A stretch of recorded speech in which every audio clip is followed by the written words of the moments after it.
Oke, selamat pagi sahabat dunia kampus ya. Hari ini kita akan membahas mengenai bagaimana sih cara membuat kriteria penentuan sampel ya. Oke ya, artinya di sini kita menggunakan purposive sampling ya, lalu kita membuatkan kriterianya ya, karena purposive sampling itu adalah penentuan sampel ya berdasarkan kriteria tertentu. Oke ya, kita buat kriterianya dulu ya. Ini misalnya ya, ini kami pakai contohnya ya, skripsinya Dea ini ya. Ini penelitiannya tentang LPD ya kalau nggak salah ya. Yang pertama ya, kita tentukan dulu seluruh populasinya gitu ya. Ini di nomor 1 ya, dibuat keterangan ya, ini purposive sampling, silahkan dicari pengertiannya ya. Adapun kriteria perolehan sampel dalam penelitian ini adalah kriteria penentuan sampel ya. Dalam penelitian ini adalah 1, seluruh karyawan lembaga perkreditan desa di kecamatan Denpasar Selatan ya. Artinya ini untuk mengetahui seluruh populasinya gitu ya, artinya agar kita tahu gitu ya. Lalu kriteria kedua ya, karyawan yang menggunakan sistem informasi akuntansi dalam aktivitas kerjanya gitu ya.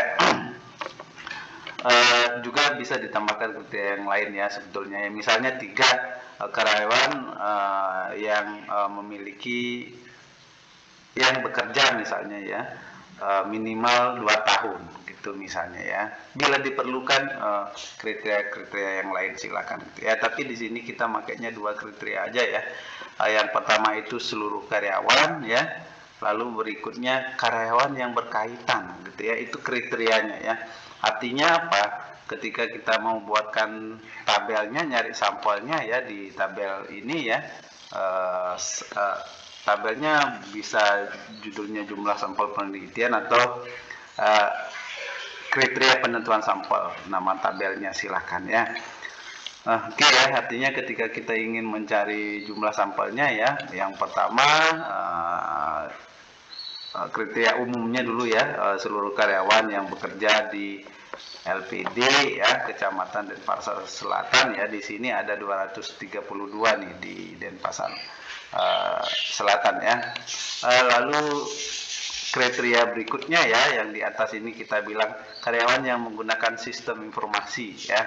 Artinya yang tidak menggunakan sistem itu kita keluarkan gitu ya. Karyawan yang tidak menggunakan sistem informasi akuntansi kita keluarkan, ini jumlahnya 182 ya, sehingga sampel yang bisa kita gunakan ya dalam penelitian kita itu masih ada 50 sampel penelitian gitu ya. Itu cara contoh ya tentang bagaimana sih membuat kriteria penentuan sampel ya. Kita buat kriterianya dulu ya, baru kita buatkan tabelnya gitu ya prosesnya ya.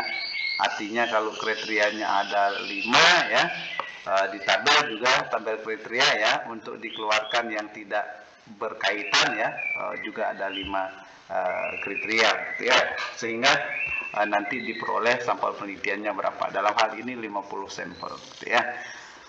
Demikian ya ulasan singkat mengenai bagaimana sih cara membuat kriteria penentuan sampel ya, lalu membuat tabel kriteria penentuan sampel ya, atau purposive samplingnya. Demikian ya ulasan kali ini ya tentang purposive sampling ya, atau penentuan sampel. Terima kasih sudah menyimak video ini.